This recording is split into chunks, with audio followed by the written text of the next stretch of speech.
Makanya Pak Jokowi kalau dituduh PKI nggak terima. Saya ini lahir tahun berapa gitu.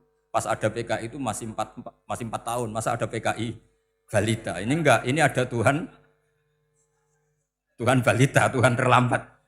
Pertanyaannya adalah kalau Fir'aun itu Tuhan, lalu bapaknya, mbahnya, buyutnya Tuhannya siapa? Makanya ketika Allah disifati Nabi Musa, Rabbukum wa Rabbu abaikumul awalin. Yang nuhani nenek moyang kamu itu kagetnya bukan? Assalamualaikum warahmatullahi wabarakatuh. Bismillahirrahmanirrahim. Tabarakalladzi nazzalal furqana ala 'abdihi liyakuna lil 'alamin nadhira. Allahumma shalli wa sallim ala sayyidina Maulana Muhammadin wa ala alihi washabbihi asma'in nama ba'du. Ingkang sangat kula hormati, sangat kula takzimaken Kiai Haji Mustofa Bisri sedanten keluarga Kiai Haji Yahya dan semua keluarga besar Bani Mbah Bisri Mustofa. Ingkang sangat kula hormati Profesor Dr. Al-Habib Said Aqil Al-Munawwar. Beliau adalah profesor ahli hadis juga sekaligus ahli tafsir yang sangat kita hormati dan yang hadir kita hormati. Mari bersama-sama nikmati audisi ini. Jadi ini saya digambar Mbah Mus untuk audisi. Jadi saya lulus apa enggak ya enggak tahu. Tapi saya pastikan tadi kalau Profesor Said Aqil Al-Munawwar fasih membaca Al-Quran, saya akan menjadi kompetitornya, akan fasih memaknai tafsir Quran. Karena saya sudah tidak mungkin bersaing di suara. Orang tahu semua kalau suara saya itu jelek. Mungkin Allah mau bagi-bagi rezeki. Jadi kalau saya suaranya bagus, nanti tidak diundang jadi mufassir, diundang jadi penyanyi hadroh. Jadi sudah itu saya nikmati saja. Begini, saya dari awal itu sudah saya perkirakan. Jadi kalau nasib saya baik, itu kalau kalian tidak paham itu akan ngomong gini, wah ilmunya Gus Bak tinggi sehingga kita tidak paham. Itu kalau nasib sedang baik. Kalau nasib saya buruk, itu minim artikulatif sehingga menjelaskannya bulat. Itu pasti nggak pinter orangnya. Karena menerangkan saja tidak mudah difahami. Tapi kalau nasib sedang baik, sampaiannya nggak paham malah muji ilmu saya yang tinggi. Padahal kadang nggak memahamkan, memang rumusnya itu salah sehingga bulat. Tapi insya Allah nasib saya malam ini baik. Begini, saya dulu pernah berdoa berkali-kali sama Allah SWT bahwa saya ingin membaca Quran itu fasih fil makna. Fasih itu artinya jelas, runtutan logikanya jelas. Sehingga barokahnya fasih itu logika Quran atau logika yang dibangun Quran itu menjadi benar-benar logika yang diterima siapa saja, termasuk diterima oleh orang kafir. Kita tahu Umar itu masuk Islam sebelum mondok apa enggak pernah mondok? Sebelum mondok, enggak pernah beliau ngaji tafsir. Enggak pernah mondok. Tapi beliau dengar Quran itu paham. Karena logika yang diutarakan Quran itu logika sesuai fitrah salimah. Sesuai akal yang sehat. Saya di mana-mana cerita karena ini kebanggaan para mufassir. Ketika Jubair bin Mut'im bin Adi menceritakan bapaknya yaitu Mut'im bin Adi. Beliau adalah orang yang sangat pintar sekali sehingga didelegasikan oleh kafir Quraisy untuk jadi negosiator di Asra Badrin. Jadi perang Badar itu kan ada Asra Badrin, orang-orang kafir yang ditawar Islam. Kemudian orang ini diutus untuk jadi negosiator. Singkat cerita pas datang ke Madinah pas Rasulullah SAW baca surat Wattur wa kitabim mastur fi raqim mansur sampai ayat am khuliqu min ghairi syai'in am humul khaliqun sampai ayat am khalaqus samawati wal ard. Di ayat itu Allah menceritakan kalau Tuhan-Tuhan yang kamu anggap Tuhan itu sebagai Tuhan, misalnya Lata, Uzza, Manat, Enggak apa-apa kata Allah. Tapi kata Allah saya minta bukti prestasi mereka apa kalau sebagai Tuhan itu. Apakah pernah ikut menciptakan langit bumi? Atau kalau enggak bisa menciptakan urun kata Allah. Urun semen sak-sak kata Allah. Sepenting urun. Sehingga logika lalu terbangun. Prestasinya apa? Tuhan-Tuhan yang kami tuhankan itu. Kata Allah, Qul ara'aytum ma tad'una min dunillah aruni madza khalaqu minal ardi am lahum syirkun fis samawati. Kalau mereka Tuhan, tunjukkan prestasinya ke saya kata Allah. Apakah mereka terlibat dalam penciptaan langit dan bumi? Atau kalau enggak bisa menciptakan 100% kata Allah setidaknya urun. Ya tadi urun semen am lahum syirkun fis samawati. Syirkun maknanya urunan. Lalu ketuhanan berhala, Uzza dan sebagainya batal karena ayat ini. Orang kafir berpikir wah ini tidak Tuhan karena nggak punya prestasi apa-apa. Lalu mereka secara ekstrim malah berpikir ateisme, tidak mengakui adanya Tuhan. Kalau nggak diakui adanya Tuhan, berarti alam raya ini dimulai dari ketiadaan. Logikanya berarti begini, hadhil maujudat khalaqahal adam. Langit yang karuan wujud, bumi yang karuan wujud, hewan-hewan yang karuan wujud, matahari, rembulan, lautan semuanya wujud. Kemudian semua maujudat ini dirumuskan khalaqahal adam, diciptakan oleh ketiadaan.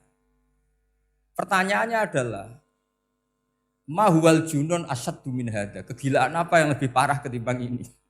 Karena sesuatu yang wujud dimulai dari sesuatu yang tidak wujud. Berarti sama dengan mengatakan hadhil maujudat khalaqahal adam. Semua yang enggak ada ini diciptakan oleh sesuatu yang enggak ada. Jadi semua yang ada diciptakan oleh sesuatu yang enggak ada.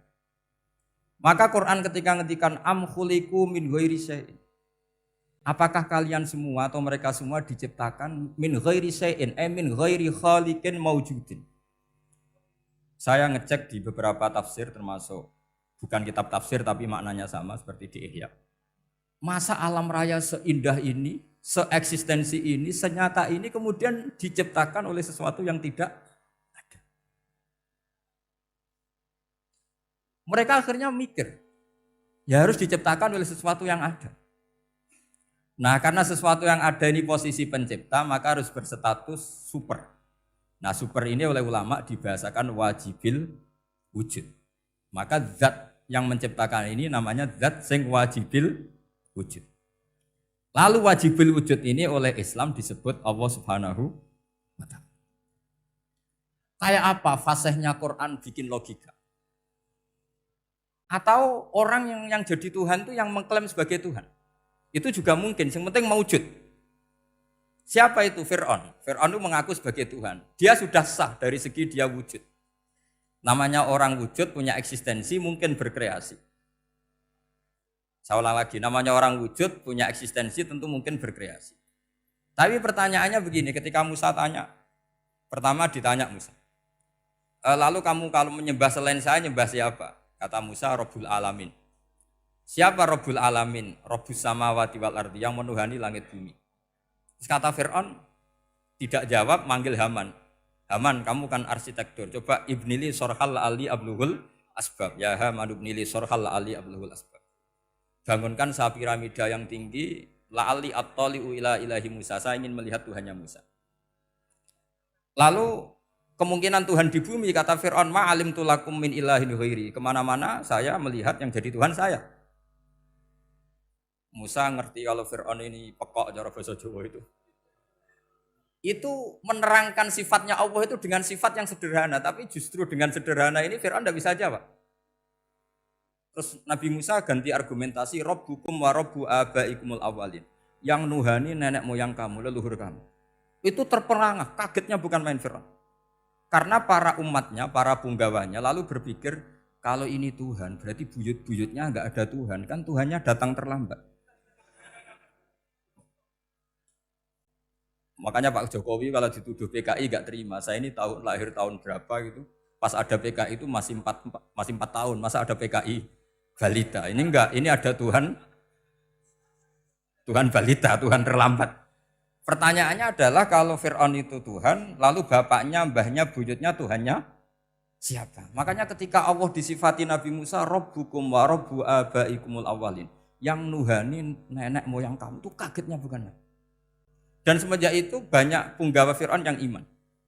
Ini yang akhirnya nanti jadi waqala rajulun mu'minum min ali fir'auna yaktumu imana. Atau yang menjadi ayat wajah rajulun min aqsal madinati yas'a. Kenapa mereka menjadi iman? Karena logika Fir'aun Tuhan itu gugur, runtuh. Bisori khil hujjah, dengan logika yang sangat transparan. Jadi ini perlu belajar tauhid. Jadi kalau sampean sudah kalah suara, jangan kalah logika. Kalau sudah kalah suara, kalah logika, jangan kalah tinggal mendengar saja kok tidak paham bangunnya gitu. Jadi ini sering saya utarakan. Makanya banyak ulama mengatakan fasihu ibaratil Quran itu bukan sekedar notnya atau sajaknya kalau boleh dibilang saja. Tapi karena runtutan cara berpikirnya. Maka kelihatan sekali di tema-tema Quran. Ketika nyifati Allah Rabbus samawati wal ardi tidak mengalahkan Fir'aun, justru dengan sifat yang ringan Rabbukum wa Rabbu abaikumul awalin bisa mengalahkan Fir'aun. Nah, kenapa sekarang orang tidak fasih baca Quran? Karena tadi perangkat itu tidak cukup. Saya berkali-kali matur, juga sering matur Mbah Mus. Saya itu sekarang masih belajar Al-Ibris, Mbah Misbah, Marbawi, semua khazanah tafsir, baik yang bahasa Jawa, bahasa Melayu, itu masih saya pelajari. Termasuk saya pelajari lughotnya. Mulai lughot yang setengah benar sampai macam-macam. Saya tadi matur sama Profesor Said Aqil Al-Munawwar. Memang bacanya harus urut, Said Aqil Al-Munawwar. Karena sekali salah, Said Aqil Sirat. Sebenarnya enggak apa-apa, ini sama-sama orang alim. Cuma enggak tahu nasib di publik ini, enggak tahu saya ya, macam-macam lah, gitu. Namanya orang banyak. Enggak usah dijelaskan. Tapi semuanya baik. Saya pernah ketemu Pak Said Aqil Sirat itu bilang gini, Gus, orang jadi wali itu sebabnya dua. Mungkin kalau kayak jenengan banyak pecintanya, yang doakan banyak. Kalau saya banyak yang benci, wah itu ngirangi dosa gitu kan. Batinku dasar wong alim bener woy. Jadi beliau nikmati memang itu. Karena babanya beliau itu sama dengan baba saya yang dari keluarga Kudus. Buyut saya itu kakaknya buyutnya Pak Said Aqil. Jadi makanya jangan pernah benci orang alim. Orang alim bulet atau kayak apa itu masih saja punya alasan. Saya itu dengar Kiai Bisri, cerita Kiai Bisri itu tidak ada yang serius. Dulu ketika ada polemik haji yang mu'alim, itu orang kumpul semua di sini. Kata Kiai Bisri, sudah nunggu Mbah Fadl. Mbah Fadl sudah di rumah. Ngiranya orang itu ya Mbah Fadl rawuh dileteh. Setelah lama Mbah Fadl tidak datang. Loh Kiai Bisri, Mbah Fadl tidak datang. Lah ya di rumah. Lah mana kok tidak ada? Ya di rumahnya sendiri. Karena beliau enggak pernah bilang di rumahnya. Orang saja yang kepikiran kalau itu rumah leteh. Itu mirip seperti guyannya Rasulullah SAW. Nabi itu kalau guyon itu tidak pernah bohong. Makanya di tiba itu disebut wayam zahu wala yaqulu illa haqqan. Nabi itu ya guyon, tapi enggak pernah bohong. Yang bohong kan khayal kamu. Masyhur itu ada orang sepuh sowan Nabi. Di kitab saya itu perempuan, tapi di beberapa kitab lelaki. Saya tidak tahu pastinya berapa. Biasanya ahli hadis mentahmilkan taat dudul kisoten atau taat dudul waqiaten. Oke, kita bayangkan itu perempuan. Ya Rasulullah, saya ini tergesa-gesa, nanti takut kemalaman. Ini orang sepuh. Jadi jangan kamu bayangkan Nabi Suwani wong ayu nom nanti jadi hoax. Orang sepuh. Oh di sini aja, tidak usah tergesa-gesa pulang kata Rasulullah. Nah nanti gimana? Saya jalan kaki ya Rasulullah sampai kampung saya itu nanti malam. Kata Nabi, la ahmilan naki alab binafo. Santai saja nanti tak pinjemin anaknya unta. Kata perempuan tadi. Ma fa'altu bibni naqo. Apa yang bisa saya lakukan dengan anaknya unta? Sudah tenang saja kata Nabi. Setelah mau pulang disiapkan unta ya unta tua, unta layak dinaikin. Ya Rasulullah ini kok unta tua? Katanya anaknya unta. Nabi dengan santai, oh masih tua ya anak unta kata. Jadi itu menafsirkan anaknya unta cilik itu kan pikirannya kamu kan. Sebetulnya anak unta itu ya tua pun anak unta. Maka saya itu yang termasuk bangga. Nasib saya nanti insya Allah kayak Gus Mus, kayak Gus Dur. Sampai tua dipanggil Gus. Tapi saya niatnya lebih buruk. Supaya nanti kalau saya salah pantas ngijek Gus. Tapi dalam kompetisi kadang Gus itu kalah. Itu dulu di Pondok Sarang tuh kalau ke WC itu antri. Itu yang di WC didodok. Didodok. Supaya cepat keluar. Ayo cepat keluar, saya Gus. Dikira teror Gus itu yang di WC menjadi takut. Yang dalam WC gak kalah. Saya malah kiai. Iya. Jadi memang kacau. Kalau sudah logika itu kacau. Tapi di Ihya kitab yang populer dikaji di pesantren, itu ada babnya. Qadiyat itu pengarang tentang betapa wajibnya takdim sama Rasulullah. Tapi punya bab mizahun Nabi, guyonan-guyonannya tajin. Cuma Nabi seninya tadi, wala yaqulu illa haqqan. Meskipun guyon itu enggak pernah bohong, itu butuh seni itu. Bohong apa guyon tapi tidak pernah. Tapi umatnya ada saja yang pernah niru, ya termasuk Ki Bisri tadi. Sudah nunggu Mbah Fadl, sudah di dalam. Ketika ditunggu ternyata ya dalamnya Mbah Fadl sendiri, bukan di dalam apa? Ada seorang raja yang gemar kawin karena orang Arab gemar kawin. Itu setiap ada perempuan cantik ingin dinikah. Nikah itu masih baik, jadi sama ndak usah anti. Soal kamu dengki sama orang poligami itu ya hasut gitu. Yang layak biar poligami, asal ada yang mau dan siap-siap ada tambah satu, hilang satu. Biasanya kan gitu. Singkat cerita dia itu cinta sama seorang perempuan. Nah perempuan itu ditanya-tanyakan sama pemuda situ ajudan dia. Gimana saya boleh nikah itu? Jawabannya tadi, kaifatang kihuha wa qad ra'aitu qabbalaha rajul. Kok kamu nikahi gimana? Saya pernah melihat dia itu dicium seorang lelaki. Kamu itu seorang raja, masa nikahi perempuan yang pernah dicium seorang lelaki? Wah itu miso-miso raja. Udah, enggak. Saya ini raja muslim soleh, masa nikahi orang yang pernah dicium lelaki? Suatu saat si pemuda ini menikahi perempuan itu. Mangkelnya bukan main, karena dia saingan sama raja, gak mungkin menang. Satu-satunya menang itu bikin hoax tadi itu. Ini cerita ini di Ithaf, di sarahnya Ihya. Kamu kira di ini di cerita Alfu Yaumin wa Lailatin Abu Nawas, enggak, ini cerita di Ithaf. Kitab yang sangat sakral karena sarahnya apa? Ihya. Setelah nikah, maki-maki raja. Orang tidak punya harga diri, perempuan pernah dicium orang kok dinikahi. Tadri mandalikar rojul, kamu tahu siapa lelaki itu? Gua abuha, yaitu bapaknya. Oh terajan wasem, enggak ngerti gitu. Jadi apa? Kiai-kiai dulu itu rileks. Sehingga saya datang ke sini ketika diminta sama Mbak Mus. Sebenarnya enggak diminta, diperintahkan. Karena pasti pakai agak-agak otoriter gitu. Karena di atas kita, jauh di atas kita. Mbah Mun guru saja manggil beliau Lek. Karena kita tahu Mbah Mus punya ibu, ibunya itu binti Khalil Harun. Mbah Khalil itu, saya punya manakibnya banyak tentang Mbah Khalil Harun. Jadi beliau itu adiknya Umar Harun. Mbah Umar Harun itu dulu alim-alimnya Ki Sarang, setelah Mbah Ghazali itu Mbah Umar Harun. Termasuk Mbah Khalil Harun yang ngaji sama kakaknya Umar Harun. Setelah beliau alim alama, singkat cerita setelah menyelesaikan pendidikan, pindah ke Kasingan itu dibawain santri oleh kakaknya, namanya Umar Harun. Nah Mbah Harun itu punya istri namanya Mbah Sinto, itu saudaranya Mbah Ghazali. Makanya Mbah Mun manggil Mbah Mus itu Lek, karena Mbah Mun ke Mbah Ghazali itu Mbah Mun Nyai Mahmudah binti Ahmad. Ahmad ini bin Su'aib. Su'aib ini juga menantunya Mbah Ghazali. Terus Mbah Ghazali, berarti Mbah Mun dari Mbah Ghazali generasi kelima. Kalau Mbah Mus kira-kira ya Mbah Mus, Nyai Bisri, Mbah Khalil. Nah Nyai Sinto ini sudah saudaranya apa? Mbah Ghazali. Berarti Mbah Mun dengan Gus Mus itu kalah satu tokoh di urutan nasab. Makanya manggil apa? Tapi Mbah Mus orang baik tidak pernah manfaatkan itu. Yang sering manfaatkan Mbah Nawawi itu. Karena pernah sepuh itu, wah sembrono kalau sama saya itu. Saya di mana-mana itu digosipkan murid beliau. Ya saya ikhlas saja. Itu satu-satunya harga diri Mbah Nawawi, ya saya ikhlas.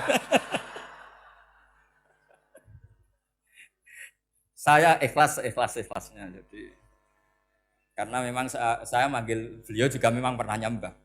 Buyut saya kandung itu namanya Maimunah, itu mbaknya Mbah Dowi. Jadi saya ini juga Bani Lasem. Buyut saya kandung namanya Maimunah, istrinya Mbah Umar, Umar bin Arabi. Melahirkan mbah saya sampai ibu saya sampai saya. Saya teruskan. Jadi cobalah Quran itu dibaca secara fasih. Kalau ingin baca fasih caranya gimana? Kamu harus belajar balaghah, belajar lisanul Arab, belajar mantek, belajar logika. Kalau logika itu tidak sampai, cari muhalnya. Ini fatwanya Said Robdon Al-Buti, juga fatwanya semua ulama usul fikih. Saya ulang lagi ya, kalau logika kamu nggak paham, cari sisi muhalnya. Saya ulang lagi, cari sisi muhalnya. Misalnya kamu angan-angan tentang Allah nggak dok. Sedurungnya Allah itu sopo. Misalnya kamu angan-angan gitu. Sama agama tentu itu dilarang, tapi orang filsafat tetap saja nyari itu. Lalu hentikan pencarian itu, yaitu tadi katakan saja hadhil maujudat yastakhilu ayyakhluqahal adam. Sesuatu yang maujud tentu enggak mungkin disebabkan oleh sesuatu yang tidak ada. Fa innal adama la yu'athiru aslan wala yakhluqu aslan. Namanya sesuatu yang enggak ada pasti tidak berstatus pencipta. Namanya saja enggak ada. Akhirnya la buddha min ayyasbiqa hadzal alam maujudun. Maka alam ini harus didahului sesuatu yang maujud. Lah maujud ini yang oleh Islam disebut Allah Subhanahu wa taala. Sudah selesai di sini. Tinggal delok TV, tinggal ngopi, turu sampai setannya setruk karena nunggu mau bikin was-was itu lagi. Loh saya itu termasuk kiai paling sering lihat sinetron. Kadang ya lihat Mak Lampir itu sering terjadi. Sampai istri saya itu protes, Gus, dengan kata orang banyak orang alim kok senengan itu Mak Lampir. Karena setan mau menggoda saya tentang berpikir Allah. Jadi dia ngenteni. Iku malah mikir Mak Lampir itu. Setelah lihat Mak Lampir biasanya saya itu lapar, terus makan. Habis makan tidur. Setannya masih nunggu mau was-was. Ternyata saya habis bangun ngopi lagi. Kadang lihat berita orang ditangkap KPK, macam-macam. Ini penting saya utarakan supaya setan itu tidak menang. Jadi ciri utama setan itu kata Rasulullah SAW, setan ini goda umatku, hadhil jibal khalaqaha Allah, hadhil ardo khalaqaha Allah, hadhil bihar khalaqaha Allah. Faman khalaqaha Allah. Itu makanya banyak orang jurusan filsafat keblinger karena tanya Allah itu siapa? Kata Rasulullah, jika sampai ini maka kamu harus berhenti. Loh, berhenti tanpa dialihkan ke yang lain kan susah. Tinggal aja lihat dulu sinetron. Ya paling gampang ya Mak Lampir, kan ada takut-takutnya sedikit. Karena kalau lihat sinetron anak-anak milenial itu kalau ada artis cantik sampai nangis. Karena istri kamu tidak seperti itu. Jadi ini trik ya. Trik supaya melihat TV tapi tidak nyesal. Makanya saya milihnya Angling Darmo, Mak Lampir. Ya saya nggak mikir maknanya, butuhnya setan bin mangkol itu. Karena ngenteni saya mikir itu, ternyata tidak mikir itu lagi. Jadi makom saya itu beda, sama-sama lihat sinetron. Mungkin saya jadi wali karena lihat sinetron. Mungkin ya. Makanya banyak wali itu nggak bisa diduga. Banyak orang jadi wali itu justru karena makan. Justru karena melakukan hal-hal yang cara orang banyak itu salah. Itu Abu Yazid Al-Bustami itu pernah tanya sama Allah. Kak Aman nggak usah bayangkan caranya tanya gimana. Enggak wali ya enggak tuh. Sudah enggak usah tanya itu. Tanya gini, ya Allah, orang sesergap saya dalam ibadah sedekat ini sama jenengan. Lalu saingan saya dekat jenengan masuk surga itu siapa? Sama Allah ditunjukkan orang yang tidur, itu tidur yang. Ya teman kamu yang tidur di kamar. Enggak terima Bu ya, ini gimana kok bisa setingkat saya orang yang tidak tidur gitu. Yang saya ibadah terus istighfar terus. Tapi jawabannya Allah nih. Wah, ibadah terus itu mergo wedi aku. Jadi kan nganggep aku itu rodok-rodok jahat gitu. Iki tuh ratu mergo yakin aku apian, mulane ditinggal turu. Jadi sampean jangan tiru makom saya ketika tidur. Itu punya kelas khusus. Tapi jangan tiru, ini cerita saja, sampean ndak harus niru. Karena sampean kalau niru itu harus ada Abu Yazidnya. Abu Yazid sudah enggak ada. Tapi itu ilmu. Ilmu yang cocok enggak cocok harus kita kaji. Saya tadi jagungan sama beliau, sama Profesor Said Akil Al-Munawar. Beliau cerita sebetulnya sekolahan saya itu tentang usul fikih, tapi terkenal saya Profesor Tafsir. Tapi saya suka ilmu usul fikih, meskipun korbannya ya banyak.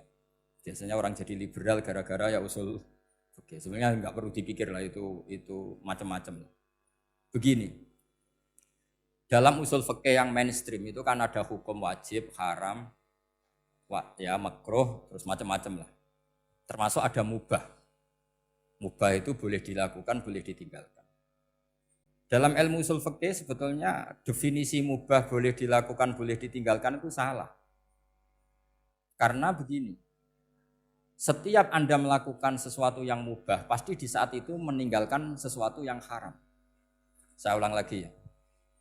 Ithma min mubahin illa wa yatahaqqaqu bihi tarku haramimma. Semua teks di Lubul Usul seperti itu. Memang saya hafalkan karena ini cara saya jadi wali yang mudah murah. Ithma min mubahin illa wa yatahaqqaqu bihi tarku haramimma. Fayatahaqqaqu bisukun tarkul qatli wa bisukut tarkul qadzaf. Terus beliau membuat sekian contoh. Hukum mubah itu kata ulama yang lain kan boleh dilakukan, boleh ditinggal. Itu tidak benar. Mubah itu ya wajib. Karena setiap kita melakukan mubah, maka saat itu berarti kita meninggalkan barang haram. Coba orang tidur itu artinya apa? Tidak zina, tidak maling, tidak selingkuh, tidak mabuk. Sampean di pondok nikmati jagongan, rokokan, ngopi. Artinya nikmati rokok, nikmati kopi. Tidak menikmati tontonan di bar. Makanya kita berharap malaikat itu belajar usul fikih sehingga ketika kita rokok di pondok dilihat hada taroka melihat bar, wahada taroka melihat dangdutan, wahada. Jangan sampai malaikat bilang gini, dasar kere rakra delok. Itu repot kalau sampai berpikir gitu. Nah, kalau mubah itu artinya tarkul haram. Tarkul haram itu wajib apa sunat? Wajib kan? Berarti setiap orang melakukan mubah, hakikatnya melakukan wajib. Dan itu artinya dapat pahala. Salah sampean ngaji ini rahatam. Jadi ngelakoni mubah, itu mengira tetap mubah. Maka berbahagialah orang yang ngajinya khatam. Makanya setahu saya kiai Mbah Mun ya sering guyon. Setahu saya Mbah Mun kalau ketemu Mbah Mus ya guyon terus. Guyonnya ini adalah waminal qutbi kata Imam Ghazali. Qutbu hadaddin al-istilzat bil mubahat.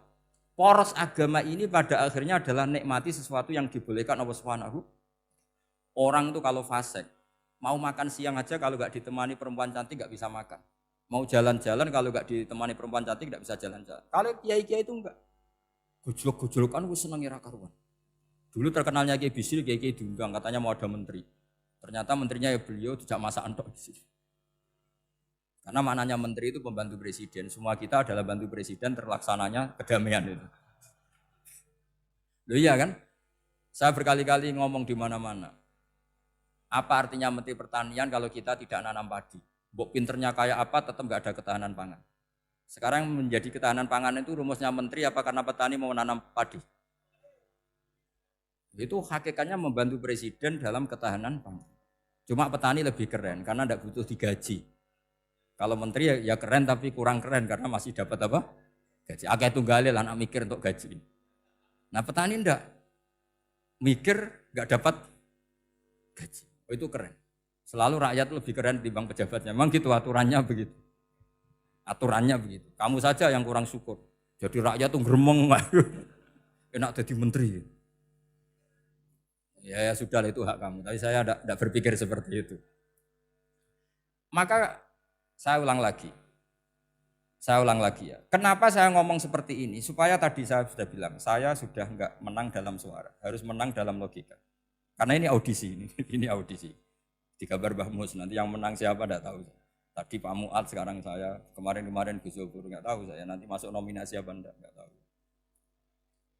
Begini, kalau artinya fi'lul mubah itu tarkul haram, saya ulang lagi, kalau fi'lul mubah itu artinya tarkul, maka mubah ini spesial sespesialnya. Sehingga Allah kadang ngendikan sederhana sekali. Wa min ayatihi manamukum billaili wan nahar. Termasuk ayatnya Allah adalah kamu ditakdir tidur malam hari maupun siang hari. Kalau kamu enggak malam hari, subuh hari, pagi hari, siang hari. Kenapa dihitung wa min ayatihi? Sekarang kalau ada pakar medis, pakar kesehatan bilang, ini kalau kurang istirahat mati, kalau kurang istirahat jantungan. Berarti tidur adalah menghilangkan penyakit. Obat paling mandi dengan orang rutin tidurnya, itu masih mandi orang rutin tidur. Kamu beli obat harganya 1 miliar, tapi gak pernah tidur 3 hari, tetap taqabbalallahu minna minkum taqabbal ya karim. Maka yang penting itu obatnya apa tidurnya? Tidurnya yang dibantu obat. Tapi kalau obat tok gak dibantu tidur, masih sakit. Berarti penting mana tidur sama obat? Karena penting tidur wa min ayatihi. Orang kayak sampean sering delok YouTube, delok gambar semacam-macam. Barokah mana dengan tidur? Wong nak melek mripate delok macam-macam. Barokah tidur. Jadi tidur adalah perlawanan terhadap keinginan melakukan haraman. Ya, saya ulang lagi, tidur itu adalah perlawanan terhadap keinginan melakukan keharaman. Jadi kalau mau tidur nyati gini, ya Allah, siap tidak berangan-angan tentang maksiat terus tidur. Itu wa min ayatihi. Jangan kok gak di duit terus ngombe sing akeh ben iso ngantuk. Wah ini tidur yang untuk melawan kemiskinan. Supaya lupa utangnya tidur, lupa kasusnya itu udah akan jadi wali yang seperti itu. Kalau jadi wali tak gugat gitu. Nah, sehingga karena mubah itu tarkul haram, Allah itu sering menghitung ibadah yang super itu halal mubah. Misalnya Allah ngendikan kulu washrobu. Kamu harus makan. Sekarang gini, jaga kesehatan itu wajib enggak? Wajib. Kalau saya tidak sehat tidak bisa ngaji di sini. Apalagi Mbah Mus kalau nggak sehat ditunggu orang se-Indonesia fatwa. Dan di antara cara sehat kamu harus makan. Kalau nggak makan sakit. Lalu makan dengan posisi menyehatkan orang yang bisa fatwa, bisa mulang, bisa macam-macam. Posisi ini super apa tidak super? Super. Maka Allah kadang sederhana ngendikan ibadah itu kulu wasrobu jom kowe yo mangan yo. Tapi ayat ini menjadi tidak hebat kalau dibaca orang tidak pernah ngaji, nggak pernah ngaji usul fikih. Pangeran piye toh? Dirimo ngongkon mangan kowe dikongkokno kulu. Wis ora usah ngono ya wis mangan. Rusak Quran kena makna niku rusak. Kamu tahu superiornya ayat kulu wasrobu kalau belajar fa inna fi'lal mubah berarti tarkul haram karena saat melakukan mubah artinya tarkul haram. Dan tarkul haram itu penting. Sekarang gini, merusak diri sendiri haram apa enggak? Haram. Untuk supaya tidak rusak kamu harus makan. Berarti makan wajib apa sunat? Wajib. Lho sing haram itu kalau loden tulung piring dintekno. Nah, dengan cara pemaknaan seperti ini Quran akan superior. Bahkan di ayat-ayat yang kelihatannya sederhana, kulu washrobu wala tusrifu. Ketika Nabi Musa dimenangkan mengalahkan Fir'aun, itu apa firman pertama gitu. Kamu harus makan mimma rozaqnakum. Cuma syaratnya wala tatghaw fihi fayakhilla alaikum ghadab. Kalau kamu berlebihan nanti dapat ghadab saya. Nah, khawatir saya kalau ilmu ini sudah hilang terus ayat-ayat yang biasa tentang kemanusiaan dikira biasa. Padahal ayat ini super, misalnya nikah. Nikah itu oleh Allah, perempuan yang kita nikahin itu oleh Allah disebut surga. Saya punya bukti, misalnya gini ayat ya, wala tangkihul musyrikati hatta yu'min wala amatum mu'minatun khairum min musyrikati walau a'jabatkum. Terusannya ayat wala tangkihul musyrikina hatta yu'minu wala abdu mu'minun khairum min musyriki walau a'jabakum. Terusannya ayat ulaika yad'una ilan nar. Para musyrikah yang ingin kamu nikahi karena mereka non muslim atau kafirah atau musyrikah itu hanya mengajak kamu masuk neraka. Maksudnya ngajak itu kan bisa saja kamu tertarik perempuan tadi sampai kompromi merubah akidah kamu. Terusannya ayat wallahu yad'u ilal jannah. Harusnya dengan perbandingan kamu jangan menikahi musyrikah. Logika perbandingannya kan wallahu yad'u ila nikahil mu'minah. Saya ulang lagi, harusnya muqabalahnya kan wallahu yad'u ila nikahil mu'minah. Allah mengajak kamu supaya menikahi mu'minah. Tapi kata mukminah sama Allah diganti wallahu yad'u ilal jannah. Allah mengajak kamu masuk surga. Ila nikahil mu'minah. Artinya gini, setiap kamu hubungan intim sama istri kamu itu adalah menjadi kamu tidak zina. Jadi kalau kamu tidak zina, barokahnya istri kamu ini penopang kamu masuk surga. Makanya Rasulullah pernah ditanya, ibadah itu apa saja? Nabi secara ringan di antara jawabannya, wa fi buti ahadikum shadaqah. Sudah kamu ngumpul istri kamu itu ya ibadah. Terus kata sahabat-sahabat, ya Rasulullah ayati ahaduna syahwatahu wa walahu ajrun. Yang benar saja Rasulullah, masa urusan gitu dapat pahala. Nabi jawabannya ya enteng, alaih salawa doa fi haromin aka'ana alih wisrun. Kalau dia salah yang dikeloni kan ya dosa. Berarti kalau ngeloni yang benar juga pahala. Berarti istri kamu itu jannah surga. Cuma jannah yang agak aneh karena rewel itu agak aneh. Jadi itu jannah yang agak aneh. Maka supaya jannah ini tidak aneh, kata Rasulullah itu cara bersuami istri itu kata Rasulullah, halla jariyatan tula ibuka wa tula ibuka. Sebagian riwayat halla jariyatan tudhahikuha wa tudhahikuka. Kamu cari perempuan yang gampang guyon, gampang rileks. Mula abah itu rileks, mudhahaka ya rileks. Saya berkali-kali cerita, saya ini termasuk orang yang enggak pernah diskusi penting sama istri saya. Karena takut tegang. Biasanya kalau tegang itu yang suaminya kalah. Jadi saya itu enggak pernah diskusi penting. Saya kemarin mau ke Pasuruan ya, mau ke Peloso itu ditanya, mau kemana? Ya enggak tahu. Terus pulangnya kapan? Ya enggak tahu. Wong kok roh-rohan. Ya saya senang saja. Enggak roh itu artinya kan bodoh. Orang bodoh itu enggak mukallaf, artinya enggak dosa kata saya. Jadi saya ngambil hikmahnya saja. Ada takut. Ditakoi kok jawabannya ora jelas. Ora jelas itu misteri. Memang dunia itu penuh misteri. Pokoknya tak itu. Pokoknya yang kira-kira itu jadi tidak penting. Rasulullah tuh kalau debat sama istrinya ya milih gitu, milih mula abah mudhahaka. Saya punya sekian cerita betapa Rasulullah tuh rileks ngadepin cemburu-cemburunan. Sayyidah Khadijah tentu orang yang super bagi Rasulullah. Sampai ketika adiknya Sayyidah Khadijah, kalau nggak salah namanya itu Halah itu. Kalau datang itu Rasulullah itu menjamu karena mengingatkan suara Khadijah. Kalau muji Khadijah itu sudah langit Rasulullah. Sehingga Aisyah itu cemburu. Bagaimana Anda selalu muji Khadijah? Waqad abdalakallahu khairan minha. Allah mengganti yang lebih cantik ketimbang Khadijah dan lebih muda. Maksudnya Aisyah. Kenapa masih muji yang sudah meninggal? Tua lagi kan. Gantian Sayyidah Fatimah yang tersinggung karena ibunya ditua-tuakan. Itu ketika Fatimah cemburu, mangkelnya sama Sayyidah Aisyah. Mangkel manusiawi loh. Enggak usah kamu jadi Syiah terus benci Aisyah itu. Karena kalau kamu jadi benci Aisyah berarti kamu nganggap Aisyah itu salah. Dan itu efeknya di Rasulullah, berarti Rasulullah milih istri yang salah. Makanya kita ini madzhabnya ahli sunnah. Abu Bakar tidak mal'un. Kenapa tidak mal'un? Kalau kamu bilang Abu Bakar mal'un berarti Rasulullah salah pilih teman. Umar tidak mal'un karena Rasulullah pasti milih teman yang benar.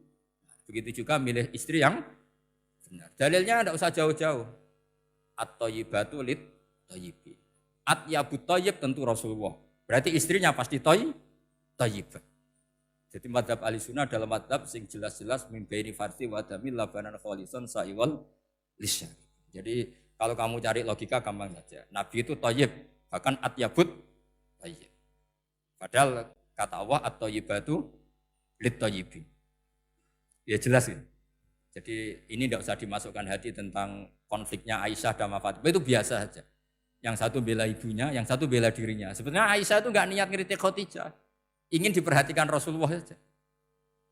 Terus ketika Sayyidah Fatimah matur ya Rasulullah saya supaya ngalahkan Aisyah itu gimana? Karena ibu saya sudah meninggal ya memang cantik dia, muda dia. Dan tahu betul orang kalau Nabi itu sangat mencintai Aisyah. Kata Rasulullah bilang gini saja, tetap hebat ibu saya. Karena ibu saya dapat Rasulullah rondo untuk Joko.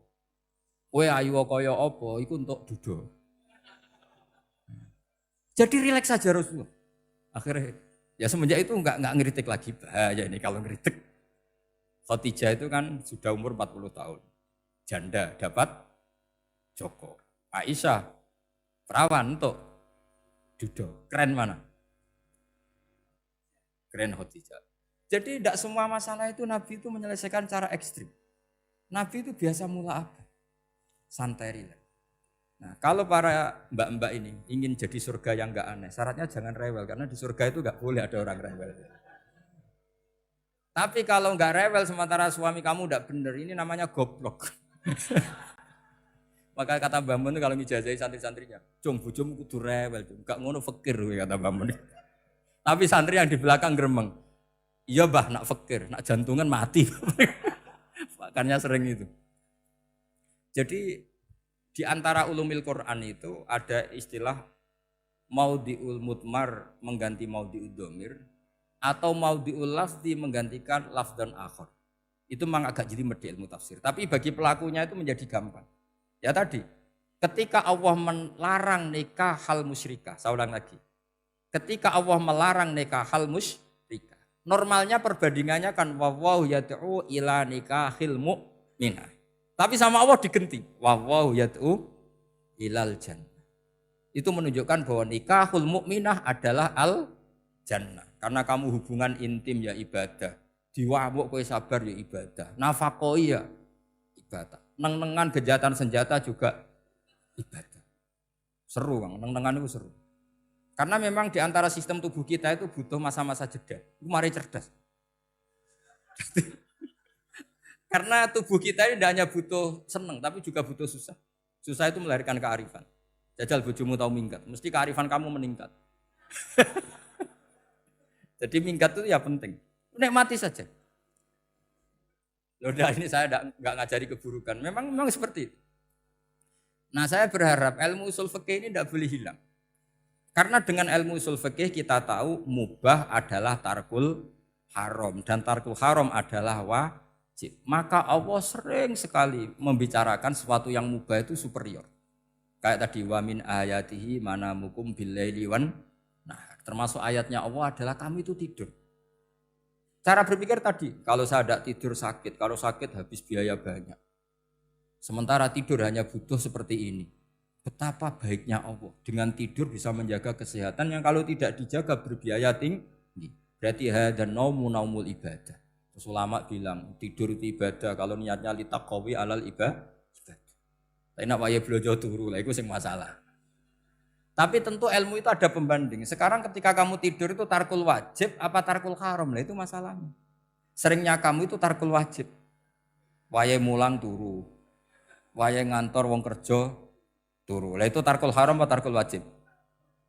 Tarkul wajib. Kalau tarkul wajib berarti status tidur kamu haram. Sudah pinter ini sudah maju ini sudah maju. Jadi saya belajar usul fikih lagi-lagi karena untuk menjadi mufassir itu harus menguasai balaghah, menguasai usul fikih, menguasai lisanul arab. Nah, lisanul arab yang sering saya contohkan berkali-kali. Saya punya kitab namanya Ar-Risalah. Orisinil karangannya Imam Syafi'i. Saya baca beberapa kali khatam. Juga saya beberapa kali bacakan santri. Itu kalau memaknai Quran secara lisanul arab itu gampang sekali. Gampang sekali. Ketika Imam Syafi'i mengatakan, kamu boleh tayamum ketika bepergian dan saat bepergian itu tidak menemukan air. Syaratnya kamu tolabul ma', cari-cari dulu. Ketika ditanya sama Ashabus Syafi'i, kenapa harus cari-cari dulu? Jawabannya enteng. Li'anna Allah ta'ala yaqul falam tajidu ma'an wala yuqalu liman lam yatlub lam yajid. Karena Allah ngendikan kemudian kamu tidak menemukan air. Di mana-mana tidak menemukan setelah mencari. Kalau belum mencari namanya tidak tahu. Jadi dari kata falam tajidu ma'an kemudian kamu tidak menemukan. Tidak menemukan berarti apa? Setelah mencari. Sehingga beliau mensyaratkan dicari-cari dulu, baru berkesimpulan tidak menemukan. Nah setelah tidak menemukan, kamu baru boleh tanya. Segampang itu ilmu usul fikih di depan Imam Syafi'i. Ulumul Quran dianalisis dengan usul fikih. Ketika ditanya, kenapa Anda mensyaratkan nikah itu pakai wali? Ayatnya apa? Kalau hadisnya jelas, la nikaha illa biwaliyin mursyidin. Ayatnya apa? Imam Syafi'i secara enteng baca ayat fala ta'duluhunna ayyankihna azwajahunna idza tarawdu bainahum bil ma'ruf. Jika wanita yang kamu waleni, saya ulang lagi, jika perempuan yang kamu walikan, misalnya kamu punya anak yang umur 20 tahun ingin nikah sama seseorang. Sing seseorang ini layak. Ya misalnya kiai ya apal alfiyah. Tadi kata Mbah Mus itu muridnya Mbah Khalil itu alfiyah diwolak-walik apa? Saking seringnya belajar alfiyah kata beliau sampai santri apal alfiyah wolak-walik tapi ora roh carane jamak kosor. Karena dulu pondoknya mau pondok nahwu. Jadi kayak di nglirap itu. Tonggone nganti apal fa'ala yaf'ulu fa'lan. Cinone weh apal saking bedino itu ujiane ra selawatan fa'ala yaf'ulu fa'lan wa ma fa'lan wa fa'ilun. Jadi pondok ya macam-macam. Itu saya tadi sampai mana itu? Tentang apa? Wali nikah tadi. Di bab fikih, saya ulang lagi di bab fikih. Itu kata Allah, jika perempuan yang kamu walikan itu ingin nikah, fala ta'duluhunna, jangan kamu larang. Kata Imam Syafi'i, kalau seorang wali tidak punya hak mewalikan, maka larangan jangan menghalangi itu tidak ada gunanya. Misalnya gini, Zaid itu tidak punya utang saya ulang lagi, Zaid tidak punya utang saya. Memang ini ilmu logika, Zaid tidak punya utang saya. Terus sampean bilang ke saya gini, Gus Bah, Zaid ojo tagih. Itu omongannya wong aneh apa enggak? Aneh kan? Tapi kalau Zaid punya utang saya 1 juta, terus kamu menasihati saya, Gus Zaid ojo tagih. Benar apa enggak? Wali itu punya hak melarang. Saya ulang lagi, wali berarti punya hak melarang putrinya tidak nikah. Jika diperintahkan Allah, kamu jangan pernah melarang. Berarti punya hak melarang. Kayak tadi, Gus ojo tagih, berarti aku dia hak nagih. Misalnya otoritas bandara ATR, pesawat Boeing sekian-sekian Lion, bolehkan landing di sini. Karena operatornya punya hak melarang. Juga punya hak mengizinkan. Tapi kalau orang lain kamu bilangin, pesawat Lion nggak boleh landing di Semarang. Orang lain yang nggak terkait dengan otoritas itu. Aneh nggak omongan itu? Aneh. Kalau wali dilarang menghalangi perempuan ingin nikah harus memberi izin maksudnya. Maka berarti wali punya hak menikahkan. Paham yang saya maksud? Makanya Imam Syafi'i mensyaratkan seorang perempuan yang nikah harus pakai wali. Jadi segampang itu. Kitab Ar-Risalah menerangkan ulumul Quran. Dan dalam banyak hal ulama dulu itu, makanya saya tadi berjanji, karena Quran itu bisa kamu baca fase, kamu dengerin suara enak ya enak, kamu dengerin logika yang enak ya enak. Jangan sampai kamu udah dua-duanya. Suaranya sudah ada enak, logikanya tidak enak, itu kacau namanya. Ketika Imam Syafi'i ditanya, bagaimana hukumnya uzubah? Uzubah itu enggak nikah. Padahal ada hadis faman rohiba an sunnati falesa. Kata Imam Syafi'i ya enggak apa-apa. Kenapa? Fa inna Allah ta'ala dzakara 'abdan sholihan wa qala wa sayyida wa hasura wa nabiyya minas sholihin. Allah menyebut nabi yang soleh dan di antara nabi yang soleh itu ada yang berstatus hasur. Hasur itu tidak ada keinginan sama perempuan. Akhirnya tidak nikah. Berarti tidak nikah itu boleh karena ada nabi yang tidak nikah. Segampang itu dulu. Saya punya kitab, saya ini baru gencar-gencarnya kampanye kitab Syajaratul Ma'arif. Karena memang kitab itu bagus, menurut saya simpel dalam memahami Quran. Jadi anggap saja ini bentuk penghormatan saya sama Ki Bisri yang sudah mengkhidmai, mengenalkan ulumul Quran lewat tafsir Al-Ibris. Yang Ki Misbah punya tafsir Al-Iqlin. Memang dua beliau itu kalau yang satu ngarang terjemah Alfiyah, yang satu yang ngarang satu. Ini dua kutub yang berbeda, yang satu sangat rileks, yang satu sangat seperti itu. Nggak usah diterjemah nanti jadi repot. Itu ulumul Quran yang ditulis Syajaratul Ma'arif itu gampang sekali. Misalnya begini, beliau bikin judul Babun Nafil Ibad Bikullil Bilad. Bab seseorang harus manfaat kapan saja dia berada. Itu terus beliau qala ta'ala wa ja'alani mubarakan ainama kuntu. Ciri utama para nabi itu ngendikan wa ja'alani mubarakan ainama kuntu. Saya dijadikan di mana-mana itu berkah. Jadi seseorang hidup harus di mana-mana manfaat. Terus ketika beliau ngendikan babun la yutrakul haqqu li ajlil batil, bahwa kebenaran tidak boleh ditinggalkan hanya karena ada banyak kebatilan. Beliau terus ngendikan inna sofal marwata min sya'airillah faman hajjal baita wa atamara fala junaha alai ayat tawafa bihim. Jadi di Sofa itu ada berhala namanya Isaf. Di Marwah ada berhala namanya Nailah. Atau sebaliknya pokoknya Isaf dan Nailah. Terus sahabat kalau mau sa'i itu merasa dosa karena harus melewati berhala-berhala itu. Sehingga mereka tanya, ya Rasulullah, saya ini tetap tawaf enggak? Padahal di tempat-tempat itu ada berhala. Terus kata Allah, tetap tawaf. Nah, tetap tawaf ini artinya apa? Melakukan barang hak meskipun di situ banyak kebatilan. Itu manhajnya para orang-orang alim kita. Mbah Mun, Mbah Mus itu ya berkawan sama orang yang macam-macam. Kamu enggak usah ngeritik. Itu fikihnya sudah kelas tinggi. Fikihnya tuh la yutrakul haqqu li ajlil batil. Saya di mana-mana cerita. Saya punya kitab namanya Khilyatul Auliya wa Tabaqatul Asfiya. Itu syarat kamu kalau daftar wali harus punya kitab itu. Khilyatul Auliya wa Tabaqatul Asfiya. Itu karangannya Abu Nu'aim Al-Asfihani. Kitab itu yang jadi indukan Ihya ketika menyebut manaqibul akhyar. Kita tahu Ihya kalau bab tasawuf mengikuti Kutil Qulub yang dikalang Abu Thalib Al-Makki. Kalau fikih tentu beliau mengikuti Imam Haromen gurunya, yaitu kitab Nihayatul Matlab fi Dirayatil Madhab. Kalau manaqibul akhyar beliau mengikuti kitab Khilyatul. Dan ngikuti itu penting kalau dalam tradisi kiai. Enggak boleh seorang kiai kok mikir sendiri, namanya mustakil. Kalau mustakil itu mubtadi', bikin tatanan baru dalam agama. Justru ulama itu harus niru sebelumnya karena sanad itu harus musalsal, enggak boleh. Imam Syafi'i bilang haram terus kamu bilang halal. Terus murid kamu bilang makruh. Terus muridnya kamu, ya pokoknya khilaful aula, enggak boleh gaya-gayanan gitu. Kalau di kampus plagiat itu dilarang, kalau di pondok itu wajib. Makanya banyak kalau tes itu ngerpek. Karena belajar itu tanpa batas katanya. Lo kok ngerpek? Mboten ya, jadi belajar kapan saja. Jadi mboten ngerpek, mutolaah pas tes. Kacau tuh santri itu. Mutolaah tapi pas apa? Tes. Itu dalam kitab Khilyatul Awliya diterangkan.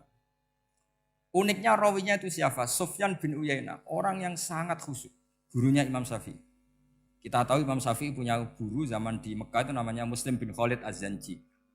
Dalam hadis ngikuti Sufyan As-Sawri sama Ibnu Uyainah. Tapi beliau intisabnya lebih ke Imam Malik ketika ngaji apa? Muwatta. Terus beliau punya guru usul fikih namanya Muhammad bin Hasan Asy-Syaibani. Itu Sufyan bin Uyainah dalam kitab itu diceritakan. Pernah suatu saat Isa sama Yahya.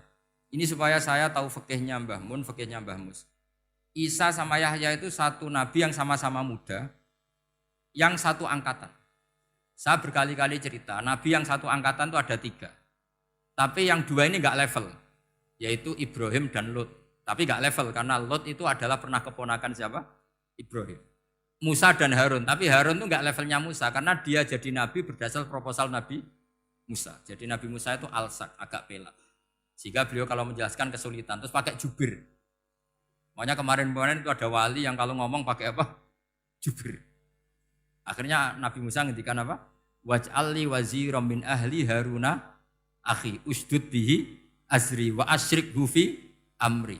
Ya Allah, saya ini lisannya agak pati fasih. Tolong Harun sing huwa afsahu minni lisanan. Yang lisannya lebih fasih tolong jadikan nabi. Sama Allah dituruti, Harun jadi apa? Nabi. Tapi yang dapat wahyu Musa, jadi dia hanya jubir. Makanya seangkatan tapi tidak level. Yang seangkatan level itu hanya Yahya dan Isa. Nabi Isa kita tahu berstatus wa yukallimun nasa fil mahdi wa kahla. Jadi mulai kecil sudah pinter. Nabi Yahya ya enggak kalah keren. Ya Yahya khudil kitab bi quwwah wa atainal hukma sabiyah. Ketika kecil sudah pinter. Jadi ini rivalitas dalam ilmu. Makanya khilaf itu penting. Jangan gontok-gontokan, berarti ratau ngaji. Khilaf itu penting. Nabi Yahya itu kalau jalan-jalan sampai Nabi Isa, itu yang Nabi Yahya mesti tanya, Aina khiyarun nas, rumahnya orang baik mana? Saya mau nginep di situ. Mesti tanya gitu kalau di satu perkampungan yang beliau-beliau sedang jalan-jalan. Tapi kalau Nabi Isa tanyanya aneh, Aina syirarun nas, wong sing elek-elek manggone nang ndi.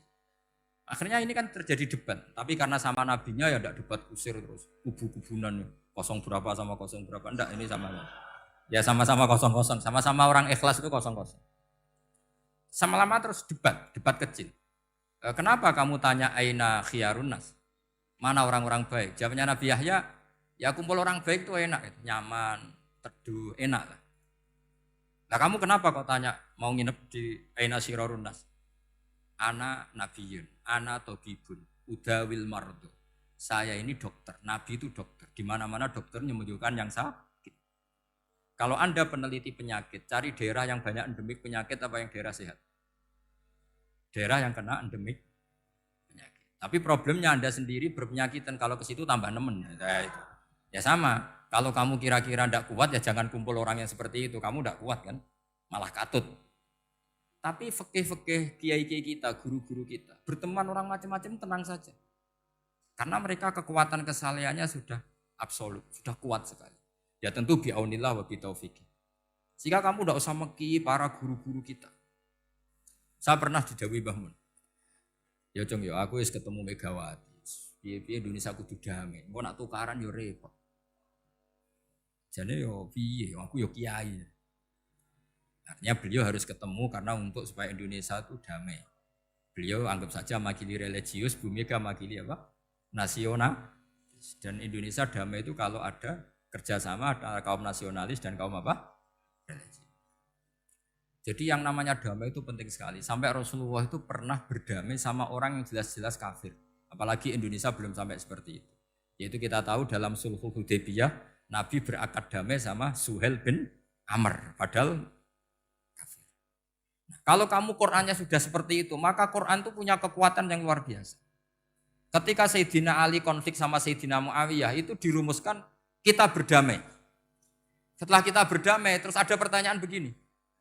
Lalu orang yang sedang konflik itu nak ketemu raine, roh raine gue serasa seneng. Ning dinggon jenenge konflik ketemu raine gue serasa seneng. Oke, kita pakai mediator, kata Sayyidina Ali. Akhirnya Sayyidina Ali pakai mediator, Muawiyah pakai mediator. Terus orang Khawarij bilang, dalilnya apa mediator itu? Enggak ada Qur'annya. Itu orang Khawarij. Sama enggak usah tanya, kalau orang sekarang yang apa Gus? Wah itu mari fitnah, itu provokator berarti tanya gitu. Singkat cerita terus Sayyidina Ali itu agak marah. Karena beliau terbentuk oleh Quran. Itu spontan Sayyidina Ali baca ayat wa in khiftum shiqaqa bainihima fab'atsu hakaman min ahli wa hakaman min ahliya. Jika suami istri menghadapi konflik, di mana-mana konflik roh raine kan gak seneng. Maka yang keluarga lelaki kirim mediator, yang keluarga perempuan kirim. Terus dari Sayyidina Ali, wa ummatu Muhammad a'dhamu min amri rajulin wa imra'atin. Umatnya Muhammad lebih serius ketimbang urusan lelaki dan perempuan. Wong suami istri saja kalau konflik butuh mediator, apalagi hadhil ummah. Segampang itu mereka istidlal. Jadi mediator dalilnya mana ya? Dalilnya wa in khiftum shiqaqa bainihima fab'atsu hakaman min ahli wa hakaman min ahli. Dulu Quran itu seperti itu. Ya sekarang problemnya Quran itu tidak dikaji seperti itu sehingga fasihul ibarat atau fasihul akli atau balaghatut ta'aqqul itu enggak ada. Makanya saya ini pengagum kitab Ibnu Hajar al-Asqalani yang nyari Bukhari. Kata Ibnu Hajar al-Asqalani termasuk mukjizatnya Quran adalah al-iltizat al-akli. Akal itu menjadi nyaman. Itu uniknya yang dicontohkan seperti ngaji saya malam ini. Misalnya Allah ngendikan amkhuliku min ghairi syai'in. Yang namanya maujudat tentu diciptakan sesuatu yang maujud. Karena akal akan tersiksa ketika dicekoi gini. Hadhil maujudat khalaqahal adam. Tersiksa enggak akal kamu sebagai orang waras dicekoi pikiran hadhil maujudat khalaqahal adam. Ini maujudat disebabkan oleh ketiadaan. Mesti kowe ra iso turu. Barang rono kok iso gawe iku piye? Nah ini yang dimaksud dalam ilmu tasawuf ala bi dzikrillah tatmainnul qulub.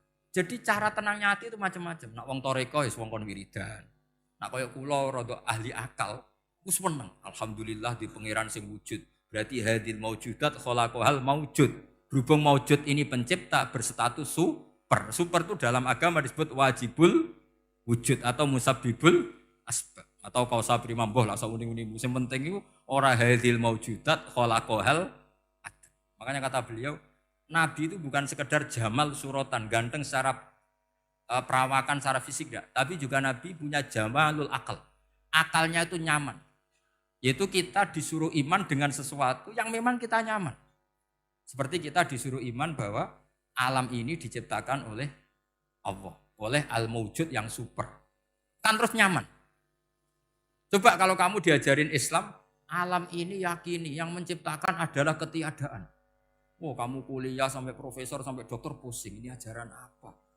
Sesuatu yang tidak ada, menyebabkan sesuatu yang ada.